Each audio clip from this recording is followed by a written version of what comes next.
Prinsipal maupun penggugat prinsipal harusnya hadir. Tapi karena penggugat prinsipal tidak hadir, kami tidak mengajukan penggugat prinsipal. Kenapa? Karena yang paling penting ini adalah penggugat, bukan tergugat. Karena penggugat yang merasa dirugikan, maka dia mestinya aktif dan mempunyai etiket baik untuk supaya hadir.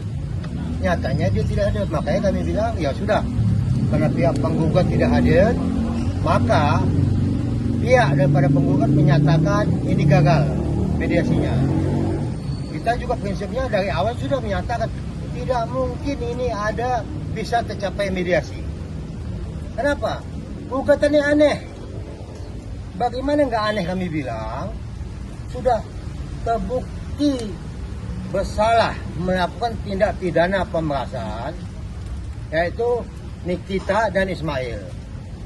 Bagaimana yang sudah terbukti melakukan tindak pidana melakukan gugatan kepada kami, klien kami? Kan tidak mungkin. Makanya sejak awal kami bilang tidak mungkin ada bisa menghasilkan kesepakatan dalam mediasi ini. Itu yang pastinya itu. Bang, tapi bukannya kalau mediasi kedua prinsipal harus hadir, harus bertemu, Bang? Sampai saat ini pihak penggugat prinsipal tidak hadir. Jadi masa kami datangkan, kami pihak tergugat, masa kami harus hadirkan? Kan tidak bisa begitu mekanisme hukum. Pihak penggugat yang merasa dirugikan wajib hadir. Kami hadir atau tidak ada masalah. Tapi kami menghormati, patuh dan taat atas putusan Mahkamah Agung yang menyatakan wajib ada mediasi. Kami tidak ada juga tidak apa-apa. Paling gagal mediasi. Kembali dia bilang bahwa kami patuh dan taat atas putusan daripada Mahkamah Agung yang menyatakan mediasi wajib diadakan. Artinya sekarang deadlock, lalu perkara berlanjut, Bang? Ya, untuk saya tambahkan ya, bahwa hari ini kan deadlock ya. Sebenarnya deadlock itu adalah permintaan dari prinsipal penggugat atau kuasa hukum dari penggugat.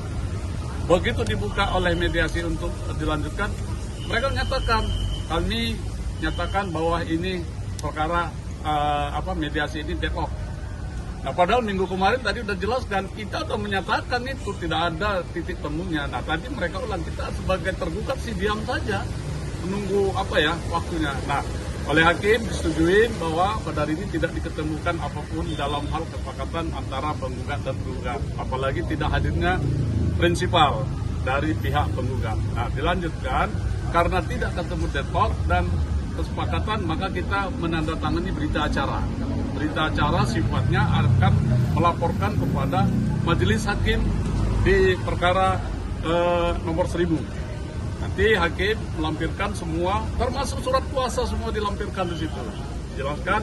Nah, setelah diterima oleh majelis hakim, maka mungkin akan masuk ke pokok perkara kalau tidak dicabut. Kalau tidak dicabut lagi oleh pihak penggugat. Kalau tidak dicabut, maka kita dengan semangat melanjutkan perkara ini untuk ketemu di pokok perkara yang akan dilanjutkan mungkin 10 hari kalau penjelasan tadi dari hakim mediator, 10 hari atau berapa hari lagi akan ada panggilan kepada penggugat. Prosesnya seperti itu. Nah, kalau penggugat ya kita juga hadir sebagai tergugat, wajib hadir kita memenuhi apa sih isi gugatan itu sebenarnya apa. Nah, itu ya. Maka kita tunggu sampai dengan batas waktu yang ditentukan. Majelis hakim perkara nomor 1000 akan mengundang kita atau memanggil kita untuk hadir di persidangan berikutnya. Berarti udah nggak ada sidang mediasi, udah nggak ada lagi ya, Bang ya? Baik, Ya. baik. Ya. Ditambahkan dulu. Sebenarnya agenda saat ini untuk mediasi ini, agendanya masih kaukus. Artinya kaukus itu harus wajib menghadirkan penggugat dan tergugat. Artinya kami tetap menunggu penggugat bisa hadir atau tidak, kan gitu. Nah, karena penggugat pun tidak bisa menghadirkan, tadi pada saat dibuka dari pihak penggugat mengatakan bahwa kita deadlock karena tidak ada kesepahaman. Yang kami herankan, pada saat mereka mengajukan proposal, kami sudah jawab, namun jawaban kami tidak dijawab oleh mereka. Apakah diterima atau tidak, sampai saat ini kami tidak tahu. Jadi sampai saat ini apakah mereka menerima apa yang kami usulkan atau tidak. Nah, artinya karena sudah deadlock, untuk selanjutnya kita masuk ke pokok perkara. Artinya kita ya bertempur nanti di persidangan. Jadi untuk mediasi kita sudah selesai, kita tidak ada mediasi kembali, paling nanti kita masuk ke perkara, jawab-menjawab, tinggal masing-masing kita perkuat bukti dan saksi. Artinya kalau nanti bukti dan saksi kita bisa mendukung, memperkuat, ya nanti kita bisa diuji lah bersama majelis hakim. Mungkin itu. Jadi tambahan kami, mungkin ini satu-satunya di Indonesia yang terdakwa sudah dinyatakan bersalah berdasarkan keputusan majelis hakim. Ya, Pengadilan Negeri Jakarta Selatan telah memutuskan bahwa terdakwa atau penggugat ini dinyatakan bersalah, tapi melakukan gugatan. Kami perlu belajar hukum ini. Ya, kami salut nengok penggugat yang gitu luar biasa mengajukan gugatan, bahkan mediasi yang biasanya biasa-biasa saja bagi kami, ini jadi luar biasa. Nah, inilah salah satu luar biasa kasus ini. Kita juga jadi kadang-kadang bingung apa yang terjadi saat ini nih. Kasus begini, kasus kecil ini bagi kami. Tapi kena namanya Nikita dan Ismail, makanya begitu suasana heboh.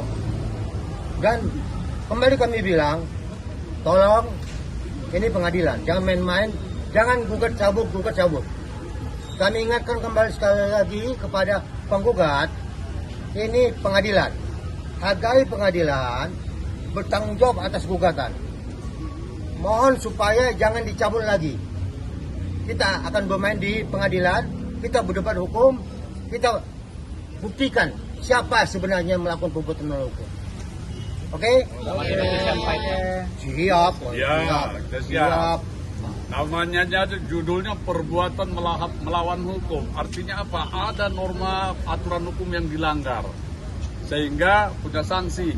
Siapa yang melanggar? Itulah terdakwa. Dalam hal ini Nikita Mirzani dan Ismail Marzuki. Itu udah jelas sesuai dengan judul perbuatan melawan hukum. Siapa yang melawan hukum? Terdakwa Nikita Mirzani dan terdakwa Ismail Marzuki. Kalau sudah melawan hukum, apalagi mau dimohonkan kepada kita? Kecuali dia minta maaf kepada kita, ya. Kalau tidak, ya kita perang. Perang dalam arti. Dan besok-besok semua yang ditahan itu menggugat. Ya, semua orang yang di dalam tahanan ada yang akan menipu, mengajukan ada yang gugatan. penipuan.